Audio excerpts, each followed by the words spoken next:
SBN मराठीच्या रणसंग्राम निवडणुकीच्या या स्पेशल प्रोग्राममध्ये आपलं सर्वांचं स्वागत आहे। आपण आज आहोत उरण इस्लामपूर या ठिकाणी।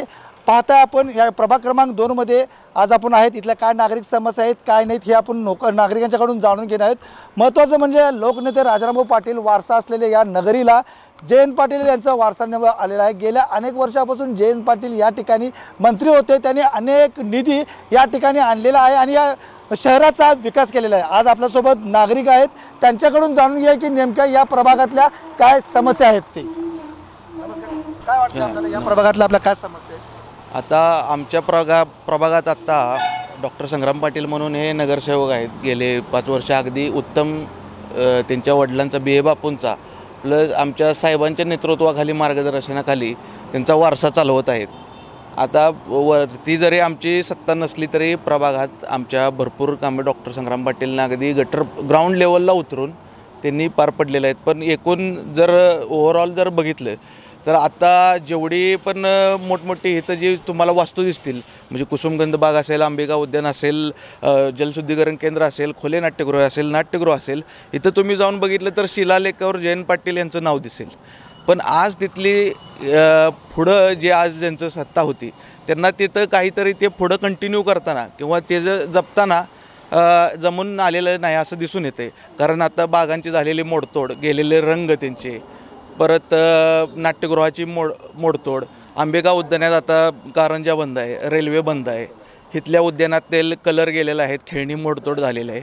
तर असे प्रश्न आहेत, बरेच रोगराईचे प्रश्न वगैरे उद्भवलेले आहेत भुयारी गटारामुळं। तर अशा प्रश्नांना समोर घेऊन आता इलेक्शनला सामोरं जात आहेत। आपण बघितलं की इथं बऱ्याच समस्या आहेत नागरिकांच्या की सत्ताधाऱ्यांनी काम केले नाही असा आरोप होत आहेत। आपल्याकडे भगिनीसुद्धा आहेत, त्यांच्याकडून जाणून घ्या की नेमक्या इथल्या समस्या काय आहेत आणि त्याच्यावर त्यांच्या उपाययोजना काय आहेत आणि त्यांचं व्हिजन काय आहे।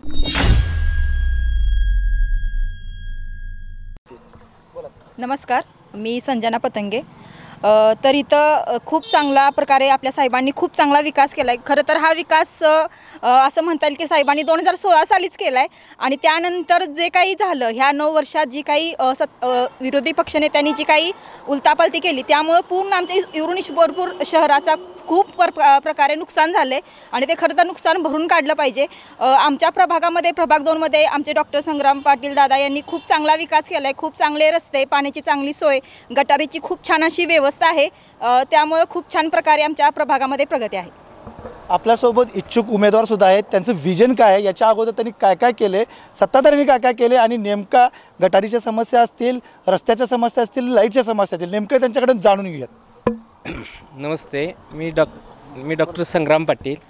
मी ह्या प्रभागाचं प्रतिनिधित्व मागील 5 वर्षापासून करत आहे आणि मी ज्यावेळी प्रतिनिधित्व आम्ही करत होतो त्यावेळीसुद्धा समस्या होत्या ना, त्याचं बऱ्यापैकी मी निवारण केलेलं आहे।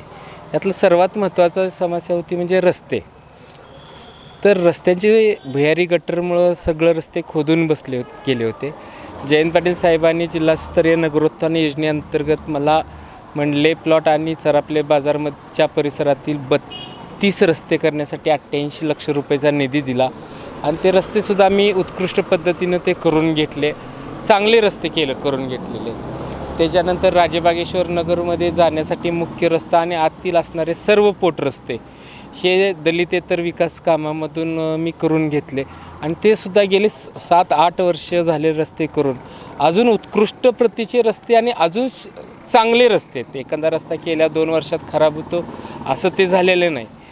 तिसरी गोष्ट म्हणजे गटरचा प्रश्न, म्हणजे भुयारी गटरची या योजनेचे सर्व काम पूर्ण झालं आहे, पण STP प्लॅन त्यांचा झाला नसल्यामुळे ती योजनेची चेंबर बंद अवस्थेत आहे ती। आता ते भुयारी गटर योजनेचं जर काम आपल्याकडे STPची जागा ताब्यात आलेली आहे आणि STPची जागा ताब्यात झाल्यानंतर STP प्लॅन्ट उभा जर केला ह्या नवीन येणाऱ्या बॉडीनं, त्यामध्ये आम्ही सर्व असणार आहे, तो STP प्लॅन्ट जर चालू झाला तर शहरातील सर्व मैला मिश्रित सांडपाणी हे भुयारी गटरला जाईल आणि त्याच्यामुळे एक चांगली गोष्ट काय होईल की जे आत्ता रस्त्याच्या कडेला गटरमध्ये पाणी आहे ते पूर्ण वाळलं जाईल आणि त्याच्यामुळं डासाची उत्पत्ती ही 50% नाही 100% डासाची उत्पत्ती कमी होईल। ही योजना भुयारी गटर योजनेचं सुरू केल्यानंतर आपणाला होईल। आता दुसरी गोष्ट म्हणजे पिण्याच्या पाईपलाईन. शहराचं सांगायचं झालं तर शहरामध्ये आत्ता आमच्या नगरपालिकेच्या टाक्या आहेत त्या. मागील 5 वर्ष झालं विरोधी पाकावर आम्ही बसलो, सत्ताधाऱ्यांना आम्ही ओरडून सांगत होतो की बाबा रे, आपली पंपिंग कपॅसिटी वाढवली पाहिजे. पंपिंग कपॅसिटी, कारण 200 HP जे पंप आहेत ते 12 तास ते 14 तास चालू ठेवायचे असतात. परंतु आत्ता 200 HP पंप 24 तास चालू ठेवले जातात. एवढं पंपिंग पाण्याचं करूनसुद्धा पाणी इस्लामपूरला पुरत नाही. त्यासाठी आमचं व्हिजन एक असं असणार आहे की त्याच्या पंप हाऊसवरून किंवा जॅकवेलवरून एक स्वतंत्र मोठ्या 200च्या किंवा 400च्या 2 पाईप पाणी पुरवठ्याच्या वाढवणे आणि पंपिंग कपॅसिटी वाढवून त्याच्यानंतर सेटलिंग टँक. आज काय झालं की सेटलिंग टँकचं ठराविक टाईम असतं की सेटलमेंट झालं पाहिजे पाण्याचं आणि त्याच्यानंतर ते पाणी सोडलं जातं. ते सेटलिंग पिरियड जो म्हणतात, तो सेटलिंग पिरियड मला वाटतं कुठंतरी ह्या वाढत्या पाणीच्या मागणीमुळं कमी होतो आहे. त्यासाठी हत्ती तलावामध्ये आपणाला जागा आहे, तिथे एक सेटलिंग टँक करायचा. म्हणजे ह्या जनता विद्यालयाचा एक सेटलिंग टँक आणि तो ॲडिशनल अतिरिक्त सेटलिंग टँक, ते 2 सेटलिंग टँक झाले की इस्लामपूर शहराला स्वच्छ आणि सुंदर पाणी मिळेल. आणि पंपिंग कपॅसिटी वाढवली पाहिजे. थोड्या दुसऱ्या म्हणजे शहराच्या उपनगराच्या उंचावरच्या भागात आपण टाक्या उभा करायच्या आहेत. आपल्याला त्या टाक्या उभा केल्याशिवाय, कारण सगळं आत्ता आपण ज्या ठिकाणी उभा आहे बहे नाक्यावर, या ठिकाणी पाणी काही प्रमाणात जनता विद्यालयावरचं पाणी येतं आहे आणि काही प्रमाणात नगरपालिकेच्या टाकीतलं सुद्धा पाणी येतं आहे. तर ते पाणी ह्या भागामध्ये एखादी टाकी राजीबागेश्वरसारख्या झाली तर तिथल्या माणसांना उच्च दाबानं पाणी मिळेल. आणि त्यासाठी पाण्याच्या टाक्यांची प्रमाणसुद्धा हे वाढवलं पाहिजे. 1-2-4 टाक्या इस्लामपूर शहरासाठी वाढीव केल्याशिवाय शहराला उच्च दाबानं आणि पुरेसा पाणी पुरवठा होणार. तिसरी गोष्ट, आमचं व्हिजन एक आहे की आज इस्लामपुरातल्या पिण्याच्या पाण्याच्या तपासणीचं सॅम्पल हे कुठे घेतलं जातं की जिथं फिल्ट्रेशन प्लॅन्ट आहे तिथलं सॅम्पल तपासलं जातं. आणि आमचं व्हिजन असं आहे की ते पाणी ज्यावेळी शेवटच्या पाईपलाईनच्या शेवटच्या कनेक्शनमध्ये जातं तिथंपर्यंत गटरमधली घाण मिक्स होत्या का, कुठं पाईपलाईन लिकेज आहे का, असं त्या काय अशुद्ध आहे का.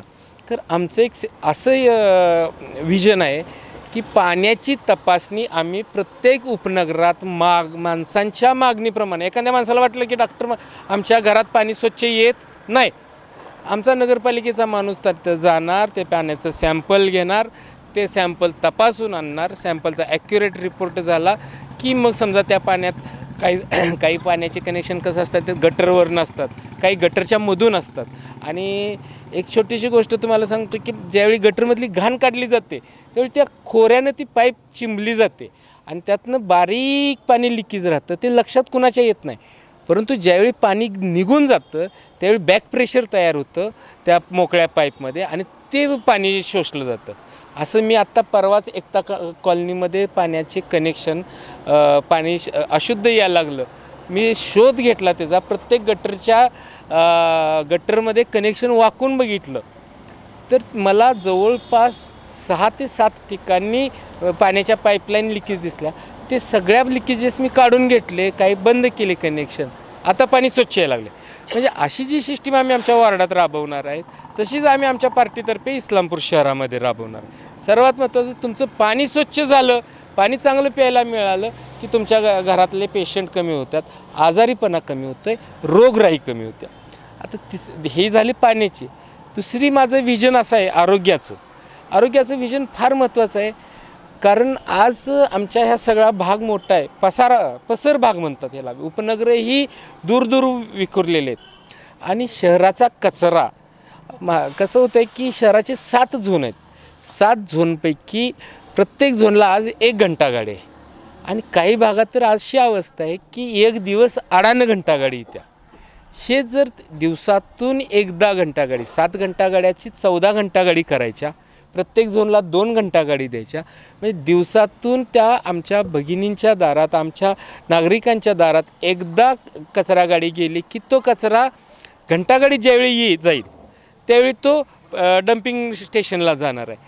तेच जर घंटागाडी गेलीच नाही तर माणूस काय करतो, एक दिवस वाट बघते, घंटागाडी नाही आली तर वास मारायला चालू होतो. कचरा प्लॅस्टिकच्या कॅरीबॅगमध्ये बांधते आणि कुठंतरी एका बाजूला नेऊन टाकते. ही कचऱ्याची समस्या आम्हाला सोडवायची आहे. घंटागाडीचं प्रमाण वाढा.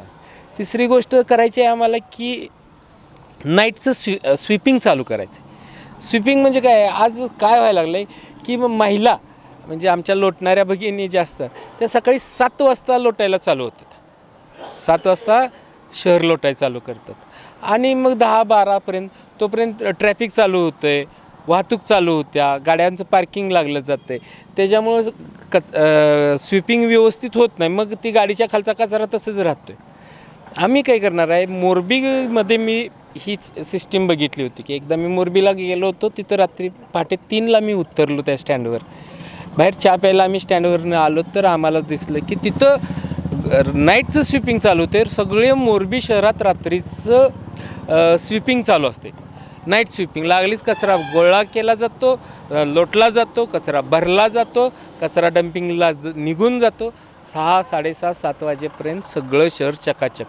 म्हणजे काय, असं जर ही सिस्टीम आम्ही इस्लामपूर शहरामध्ये राबवली तर काय होईल की सकाळी उठल्या उठल्या आमच्या भगिनी ज्या दार लोटते ते दार त्यांनी लोटायचंच नाही, आपणच दार लोटायचं. आपल्या नगरपालिकेच्याच माणसाने येऊन दार लोटायचं, कचरा घेऊन रात्रीच घेऊन जायचं. आणि वाहतूक नसते रात्रीची, पार्किंग नसते, रस्ते रिकामे असतात. ही एक आमचं विजन आहे कचऱ्याचं. आता 4थं विजन काय आहे की डासांची समस्या आणि डेंग्यूची साथ. डासांची समस्या आणि डेंग्यूची साथ काय होतं आहे की मी आरोग्य सभापती असताना इस्लामपूर शहराचं आम्ही काय केलं होतं की मेडिकली कसं होतं आहे की कोणतंही एक औषध वर्षभर वापरलं असं की त्या डासांना त्या औषधाचा रेजिस्टन्स येतो. उदाहरणार्थ आता क्लोरपायरिफॉस वापरतात, सवय लागते. मग मी असताना ती सिस्टीम काय राबवली, म्हणजे मी काय केलं की पंढरपूरच्या जिथं मोठ्या मोठ्या यात्रा 10-10 लाख माणसांच्या भाविकांच्या भरतात तिथल्या आरोग्य अधिकाऱ्यांशी चर्चा केली. त्यावेळी त्यांच्याकडून काही औषधांची नावं आम्हाला सुचवली गेली. मग ती औषधं आणि आपण आत्ता वापरतोय औषध दर 3 महिन्याला औषधं बदलायचं. कचरा म्हणजे डासांचं औषध जे मारणार आहे ते दर 3 महिन्याला वेगळं डासाचं औषध मारायचं. पहिल्या 3मध्ये सायपरमेथ्रिन मारलं, परत डेल्टामेथ्रिन मारायचं, परत क्लोरपायरिफॉस मारायचं, परत सायपरमेथ्रिन आणि क्लोरपायरिफॉस मारायचं, परत डेल्टामेथ्रिन आणि क्लोरपायरिफॉस मारायचं. असं रोटेशन जर औषधांचं तुम्ही केलं तर डासांची संख्या पण कंट्रोलमध्ये होईल. पण औषधांची किंमत ही समानच असते, फक्त आपणाला औषध बदलायचं आहे. आणि ह्यासाठी जनतेनं ह्या सगळ्या गोष्टी करायच्या आहेत, आम्हाला काटेकोरपणे करायच्या आहेत. तिसरी ही काटेकोरपणे केल्यानंतर हे आरोग्याचं हे होईल. आता 4था एक मुद्दा असा आहे की आमचा हा सगळा भाग आहे हा उपनगरात आहे. इथं काही ठिकाणी गुंठेवारी आहे, कुणाला बांधकाम परवाना मिळत नाही. बांधकाम परवाना मिळत नाही कारण येणे झालेलं नाही, बिगर शेती नाही, मोजणी नकाशा नाही. तर आम्ही तो जो ह्याचा विभाग आहे, नगररचना विभाग, तुम्ही बांधकाम त्यामध्ये 1-2-3 जाचक अटी आहेत त्या की मोजणी नकाशाच पाहिजे, त्याशिवाय ती होणार नाही. तर ह्या अटी एक स्वतंत्र आमची पक्ष जयंत पाटील साहेबांच्या नेतृत्वाखालचा राष्ट्रवादी काँग्रेस पक्ष सत्तेत येईल त्यावेळी आम्हाला असं वाटतं की आपण ही गोष्ट करू शकतो आहे, ह्या प्रश्न सोडवू शकतो आहे. कारण एक स्वतंत्र ठरावाद्वारेच काही गोष्टींना सवलत देऊन पटदिशी माणसानं बांधकाम परवान्याला अर्ज दिला की एक 8 दिवसात त्याच्या हातात 100% बांधकाम परवाना मिळाला पाहिजे. म्हणजे तो घर बांधायला रिकामा झाला, त्याला बँक कर्ज द्यायला रिकामी जाते. बँक कर्ज दिलं की शहरात गुंतवणूक वाढते, त्या शहराचा व्यापार वाढतो. हे असे थोडे माझे मुद्दे आहेत. आपण पाहिलं होतं डॉक्टर साहेबांचं व्हिजन काय, उद्या मी निवडून आलो किंवा आमची सत्ता जर आली तर पाण्याचं नियोजन असेल, आरोग्याचं नियोजन असेल, कशा पद्धतीने त्यांचं व्हिजन आहे हे त्यांनी सांगितलेलं आहे. आता आपल्याकडे महिला भगिनी आहेत, त्यांच्याकडून जाऊयात, त्यांचं काय नेमकं व्हिजन आहे आणि महिलांच्या बाबतीत त्यांचं व्हिजन काय ते जाणून घ्या.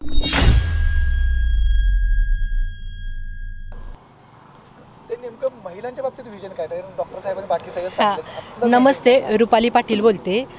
कसं आहे, महिलांचं विजन मेन टार्गेट आहेच, पण रस्ते, लाईट, पाणी, गटारे ह्या जर मूलभूत सुविधा जर नागरिकांना मिळाल्या नाहीत तर बाकीचं जर जे काय केले सत्ताधाऱ्यांनी त्याचा काय उपयोग नाही. आपले उद्यानांची वाट लावली, रस्त्याची वाट लावली, रस्त्यात खड्डे का खड्ड्यात रस्ते माहीत नाही. आमच्या महादेवनगरचं कुसुमगंज बाग हे नाक आहे आणि तेच त्यांनी खाली केलं आहे. जर बागेत आपण गेलो तर फरशा फुटलेल्या आहेत, जे कारंजे चालू होते ते बंद आहेत, विहिरीत अक्षरशः दारूच्या बाटल्या पडलेल्या आहेत, स्वच्छतागृह तर बघणंसुद्धा म्हणजे लांब असते. मग ह्या आमचा पहिला हा महिलांचा, आमच्या मुलांचे वाढदिवस असतील, आमच्या महिलांचे बिशू ग्रुप असतील, आम्ही सगळे कार्यक्रम कुसुमगंज बागेत करतो. आमच्या महिलांचा पहिला अजेंडा तो आहे, कुसुमगंज बागेची डागडुजी करणे. आमच्या महादेवनगर असेल, क्रांतिसिंह नाना पाटील नगर, राजेबागेश्वर नगर ह्या 3 उपनगराची भौगोलिक परिस्थिती वेगवेगळी आहे आणि ती परिस्थिती त्यांनी जाणून न घेता भुयारी गटार योजना आणली. भुयारी गटार योजना आहे का ते भुयारी मार्ग आहेत ह्याचा आम्हाला पेच पडला आहे. क्रांतिसिंह नाना पाटील नगरमध्ये पावसाळ्यात पाण्याचा निचरा होत नाही आणि उन्हाळ्यात पाणी पुरवठा होत नाही. मग ह्या सगळ्या समस्यासाठी आमचे वेगवेगळे विजन आहेत आणि ते आम्ही न सांगता आमचं त्याच्यावरती काम आता चालू आहे. नेमकं महिलांच्या बाबतीत आपण काय करणार आहोत? महिलांच्या बाबतीत आम्ही स्वच्छतेचं असेल, आता आम्हाला घरगुती जे आमचे नाले असतात त्याची स्वच्छता नसती, त्यामुळे आम्ही सतत घरात असतो. डेंग्यूचं प्रमाण आम्हाला त्यामुळे झालेलं आहे. आमचं पहिला अजेंड्यावर तोही आमचा एक विषय आहे की आम्हाला आधी नाल्यांची स्वच्छता पाहिजे. या आहेत महिला आपण जाणून घेतलेल्या आहेत की त्यांच्या महत्त्वाच्या म्हणजे उद्यानं नाही आहेत, महत्त्वाचं शौचालय नाहीत, रस्त्याच्या अडचण आहेत, बऱ्याच अशा अडचणी, भुयारी गटाची अडचण त्यांनी सांगितली आहे, पिण्याच्या पाण्याची पण सांगितलेले आहेत. आता आपण जाणून घेऊयात की आणखीन आपल्याबरोबर नागरिक आहेत, त्यांच्याकडून जाणून घ्या की इथल्या समस्या काय आहेत आणि सत्ताधाऱ्यांनी काय केलेले आहेत आणि यांनी यांचं पुढचं विजन काय आणि यांनी काय करणार आहेत ते.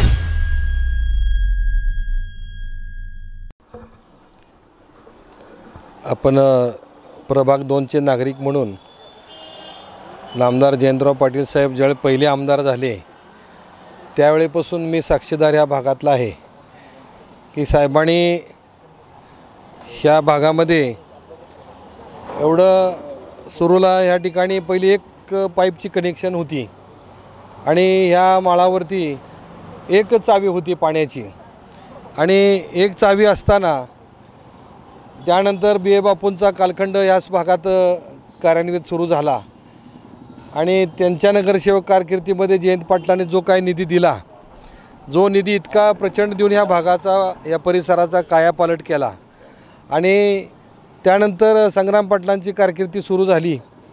पण जयंत पाटील साहेबांनी ही प्रतिनिधी माणसं नेमली, ही संघटक विचाराची आहेत म्हणून ह्या भागाचा विकास होत चालला. ह्या ठिकाणी महिलांनी वेगवेगळ्या पद्धतीनं एकत्र येऊन आमदार जयंत पाटलांचा हात नेहमी बळकट केलं आणि साहेबांनी ज्यावेळी ह्या महिलांचा, या परिसराचा जो जे काही इथले विषय मांडले हे ते फार कौशल्याने ते पाठपुरावा करून साहेबांनी ते पूर्ण केलेत. आता या ठिकाणी बागेचं इस्लामपूर शहरात होतं, स्विमिंग टँक होते, वेगवेगळ्या ठिकाणी चांगल्या सुंदर बागा बनवल्या होत्या. पण 8-10 वर्षामध्ये साहेबांची थोडीशी बाजूला सत्ता ही करून विरोधकांची सत्ता आली. पण ह्या लोकांना तिथं काय करायचं आहे आणि त्याचा काय वापर करायचा आहे. आता या ठिकाणी भुयार गटारच्या बाबतीत नगरसेवक संग्राम पाटलांनी सांगितलं, साईडनं गटरची कामं झाली, ज्या वेळेला निधी मिळेल त्यावेळेला इथल्या नगरसेवक लोकप्रतिनिधीला साहेबांनी चांगली साथ दिली आणि शरदचंद्र पवार गटाचे नामदार जयंत पाटील ह्या भागाचे आमदार आणि ते जागृत आमदार आहेत. या भागाचा विकास करताना सुरूपासून KBP कॉलेजपासून या माळावरती एक सिंगल नुसती चावी काढली होती, एकच चावी. 200-300 महिला भांडी घेऊन उभा राहायच्या. त्यावेळेस साहेबांच्या लक्षात आलं आपण पाण्याची स्कीम वाढवली पाहिजे आणि त्या भागामध्ये साहेबांनी नंतर पाण्याचा पुरवठा विजयभाऊ पाटील नगराध्यक्ष असताना 30-35 वर्षे कायापालटाचा कधी निधी कमी पडून दिला नाही. ही परिस्थिती आज गेल्या 1-2 वर्षापूर्वीच जवळ 12 कोटीचा रस्ता हा भये नाक्यापासून घोबालवाडीच्या अंतरापर्यंत साहेबांनी हा इतका मोठा कॉन्क्रिटिंग रस्ता केला, गटरची कामं केली. ह्या नगरसेवकांना ताकद द्यायचं नेहमीच त्यांनी काम केलं.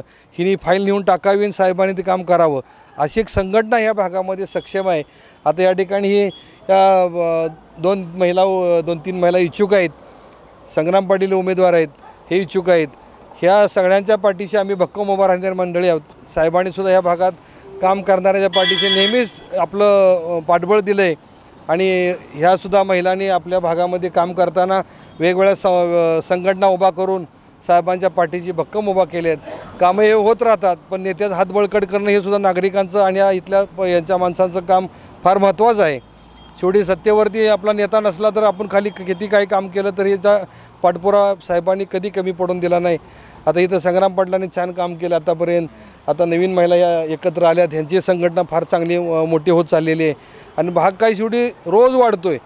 साहेब म्हणजे ह्या भागाची एक लक्ष्मीचं पाऊल होतं, ही म्हणायला काय वावगं ठरणार नाही. कारण 78-82 साली मी तर राहिलेली माणसं आहे. त्या भागामध्ये उभा राहायला जागा नव्हती, लाईट नव्हती, पाणी नव्हतं. जयंत पाटील साहेब नुसतेच आमदार झाले, ते सुद्धा असे बावचळून जायचे, अरे बाबा मी आमदार झालो, इथली काय परिस्थिती भयानक आहे. इथं जर आपण उभा राहिलो या ठिकाणी सुद्धा कडब्याच्या गंजा होत्या.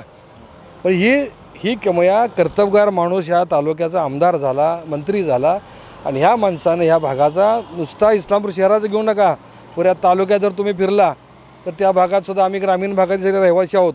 मी पण या गावाचा सरपंच, आमच्या गावात आमचे कुटुंब काम करत आहेत. त्या भागात सुद्धा साहेबांनी 10-20 कोटी निधी देऊन इतका मोठा कायापालट केलेला आहे की आमचे ते आता देवस्थानसुद्धा अवर्गामध्ये गाठलेले आहेत. बाहेरची लोक गाड्या घेऊन ते आमचा भाग बघा येत आहेत नदीच्या काठाला. म्हणजे इतकं सुंदर वातावरण त्या भागातसुद्धा केलेलं आहे. असा नेता मिळणं ही या भागाचं एक भाग्य आहे. म्हणून या संघटनेनं काम करताना ह्या कार्यकर्त्यांना बळ दिलं. म्हणून संग्राम पाटलांनी या भागाचं काम करण्यासाठी धाडस नेहमी दाखवलं, रात्रीचा दिवस केला, नवीन नवीन विजन पुढं मांडलं. म्हणून आता या गाडगे वहिनी इथं आहेत, रुपाली आहेत, ताई आहेत, आमच्या कुर्लेकर वहिनी आहेत, ह्या संघटक महिला आहेत.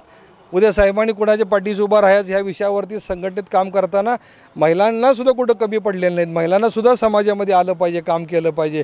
हा सुद्धा त्यांनी सातत्यानं प्रतीक पाटील दादा आहेत, साहेब आहेत, ह्या भागाचे माजी नगराध्यक्ष विजय भवानी, हे सुद्धा माणसं ह्या भागात काम करताना सुद्धा जागृतीने काम करत होते. बे बापूंनी बरेच वर्ष ह्या भागाचं प्रतिनिधित्व केलं आहे, त्यांचे चिरंजीव आता करत आहेत. पण ही मंडळी एकसंघ साहेबांच्या मागं राहण्यासाठी संघटना महत्त्वाची झाली पाहिजे. संघटनेनं काम उभं राहतं, संघटनेनं नेता उभा राहतो. ही भूमिका सगळ्या आमच्या भागातल्या सगळ्याच नागरिकांची आहे. नेहमीच आम्ही साहेबांच्या पाठीशी प्रामाणिक काम करणारे कार्यकर्त्यांची फळी या भागात चांगली आहे. आणि ह्या परिसरात आत्तापर्यंत जयंत पाटलांनी कुठल्या कामाला हायगाई केली नाही. उपनगर फार मोठी आहेत, 1000-1500 होणारे वार्ड आता 6,000 मताकडे वार्ड गेले. म्हणजे संख्या किती वाढली. एक वार्ड होते ते 4-4 वार्ड झाले. म्हणजे नेत्याला काम झोप नाही. इस्लामपूर शहर हे दक्षिणेकडल्या बाजूला आहे, जयंत पाटील राहतात उत्तरेकडल्या बाजूला.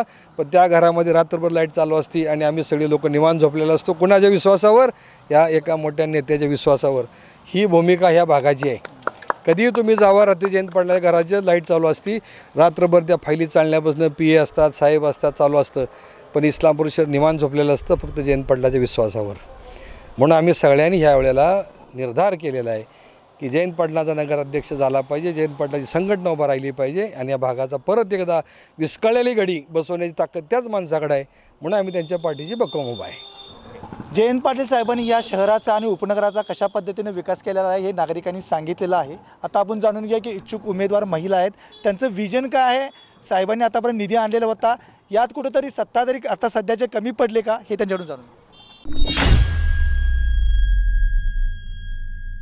नमस्कार, मी राजनंदिनी विक्रमसिंह गाडगे. आता ज्या पद्धतीने या सगळ्यांनी सांगितलं त्यामध्ये डॉक्टर साहेब आहेत किंवा BA बापू आहेत आणि या प्रभागात बऱ्याच चांगल्या सुविधा करून दिलेल्या आहेत. मला जर बोलायचं असेल तर मी महिलांविषयी बोलेन. महिलांना आत्ता हेल्थ कार्डची गरज आहे, आरोग्याचीही गरज आहे. त्यांच्यासाठी आरोग्य शिबिरं किंवा त्यांना ज्या गोष्टींची आवश्यकता आहे त्या सर्व गोष्टी आपण उपलब्ध करून देण्याचा आत्तापर्यंत प्रयत्न करतो आणि इथून पुढेही करू. त्याप्रमाणे ज्या महिला आहेत त्यांना लहान मुलांना शाळेत सकाळी सोडायला जाताना काही अडचणी असतात, त्या अडचणी त्यांच्या दूर करण्यासाठी आपण आत्ता ई-रिक्षाचं नियोजन करणार आहे. किंवा बऱ्याच गोष्टी अशा आहेत की त्यांच्या घरी कोणी नसताना त्यांना मार्केटमध्ये जावं लागतं, त्यावेळी एकाच ठिकाणी त्यांना ह्या सगळ्या गोष्टी अवेलेबल करून देण्यासाठी आम्ही बऱ्यापैकी प्रयत्न करू. आपण पाहिलेलं आहे की कशा पद्धतीनं महिलांचं विजन आहे की उद्या मी जर निवडून आले तर महिलांसाठी काय करणार, महिलांचं ज्या काय ई-रिक्षा असतील या पद्धतीनं आणखीन काय उपाययोजना असतील ते महिलांसाठी करणार. म्हणून आणखीन काही नागरिक आहेत, आपण त्यांच्याकडून जाणून घेऊयात.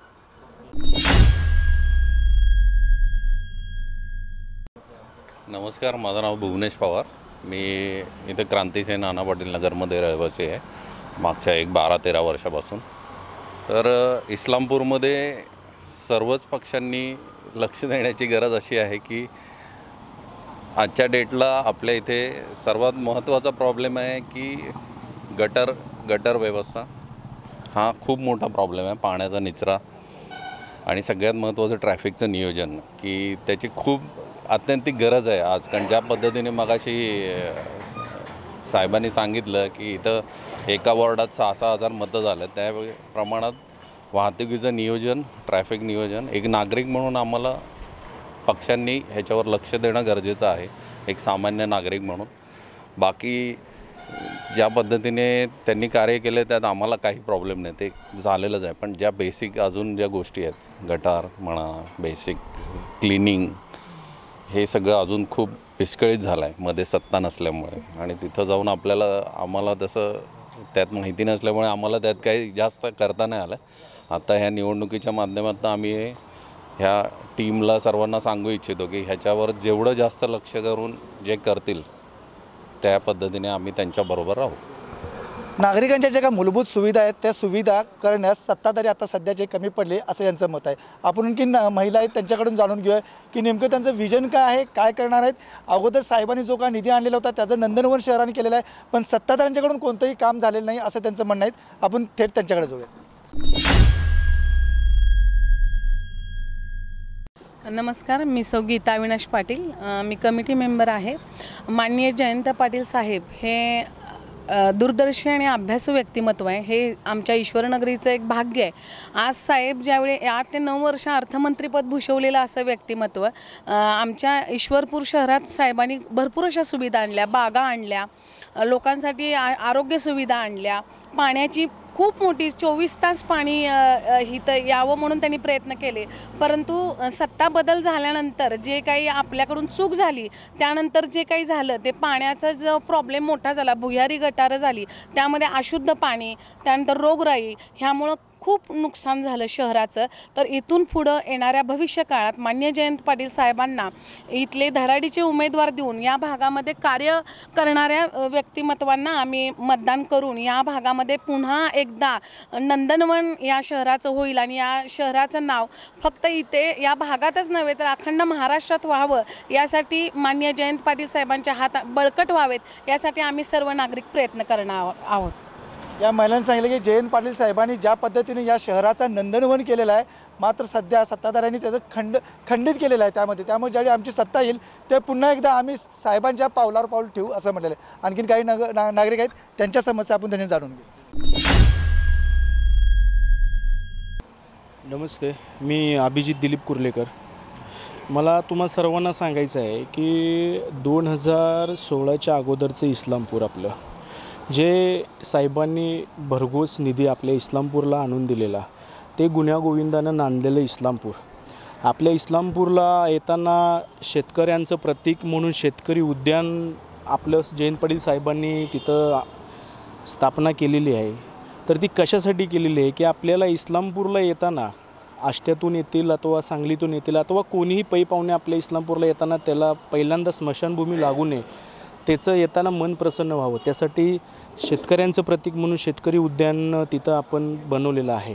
तर त्या शेतकरी उद्यानमध्ये आत्ता जर गेलं तर त्याची अशी अवस्था आहे की कमरे एवढं गवत, ते बैल बनवलेलं आहे, त्याची शेपूट तुटल्या, ते म्हातारी बसलेली आहे, तिचं म्हणजे पूर्ण नासधूस झालेली आहे. तर जयंत पाटील साहेबांनी 2016 पूर्वी 24 तास पाण्याची व्यवस्था, डॉक्टर साहेब असतील त्यांना पण आहे, ते बॉडीत होतेच, तर 24 तास पाण्याची व्यवस्था, तर पाणी फिल्टरपेक्षा आपण बिस्लरी बॉटल घेतो त्याच्यापेक्षा पाणी चांगलं, इतकं अशा योजना केलेल्या आहेत. तसंच आपल्या भागातील आमच्या इथं कुसुमगंध बगीचा साहेबांनी बनवलेला, तर तो कुसुमगंध बगीचा वयस्कर लोक आपल्या नातवांना घेऊन इकडं तिकडं फिरण्यापेक्षा बगीच्यात जाऊन आपलं काय असेल तो टाईम घालवायचा, तेवढंच त्यांना फ्रेश वाटावं, यासाठी तो बगीचा, अंबिका उद्यान, असे बरेच उद्यान, परत आपल्या इस्लामपुरात आपली देशात पहिली वायफाय सिटी म्हणून जे नाम ओळखलं ते आपल्या साहेबांमुळं, वायफाय सिटी इस्लामपूरचं नाव जयंत पाटील साहेबांमुळं गेलेलं आहे. इस्लामपूर हे कुठं आहे, काय आहे, कुणालाच माहीत नव्हतं. तर हे देशात जे नाव झालं ते जयंत पाटील साहेबांमुळे झालं. ते कशाच्या माध्यमातून झालं तर पहिली देशात वायफाय सिटी आपली इस्लामपूरची. तसंच बघायला गेलं उद्यान म्हणा, स्विमिंग टँक ही साहेबांना काय की आपल्यातली लहान मुलं दुसऱ्या खेडेगावात इकडे तिकडे विहिरीकडे जातात, तर विहिरीत गेल्यानंतर मुलांना काही इजा होऊ नये यासाठी ही मुलांची काळजी म्हणून साहेबांनी स्विमिंग टँक केलं. जलतराव आपल्या आष्टनाक्यापासून पुढं आले की तिथे स्विमिंग टँकची व्यवस्था केलेली, तेही करून त्यांनी ते केलेलं. पण परत आपल्याला आरोग्याचं बघायला गेलं तर डॉक्टर साहेब म्हटले की मी आरोग्य सभापती होते त्या पिरियडमध्येच आपल्याला इस्लामपूरला प्रथम क्रमांक, बरोबर ना, प्रथम क्रमांक आपल्या इस्लामपूरचा आलेला. हे 2016च्या अगोदर हे जयंत पाटील साहेबांनी आपल्याला इस्लामपूरला दिलेलं आपलं गुण्यागोविंदानं नांदत होतं इस्लामपूर शहर. तर काही ॲक्सिडेंट झाला आणि तिथं भलतंच सरकार येऊन बसलं. तर त्या सरकारांनी काय आहे, त्यांना विजन होतं, त्यांना 5 वर्ष काम करायचं संधी होती. त्यांनी काय केलं, काम काही केलं नाही. पण मला म्हणायचं की त्यांनी खूप छान काम केलं. काय छान काम केलं तर त्यांनी जयंत पाटील साहेबांनी जे जे आपल्या इस्लामपूरला जे जे चांगलं दिलेलं आहे त्याची वाट लावली.